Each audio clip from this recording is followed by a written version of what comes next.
Всего в соревнованиях по легкой атлетике принимают участие 273 юных атлета.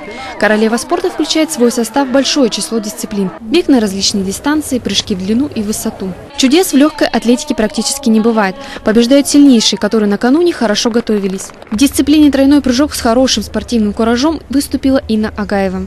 Тренировки очень были тяжелые. Все спасибо моему тренеру, она в меня всегда верила. Было тяжело, конечно, вот после самолета, перелет вот этот вот нам дался трудно. Разница 4 часа у нас во времени, но мы справились, спортсмены помогли. Судейская коллегия сформирована Всероссийской Федерацией легкой атлетики. Приглашены лучшие арбитры. Главный судья соревнований Виктор Каращан приехал на Дети Азии уже в 4-й раз, поэтому с легкостью прогнозирует исход соревнований.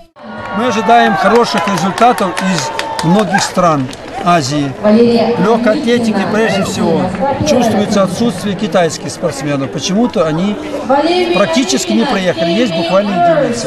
Но хорошо себя покажет Таиланд, Индонезия и Индия.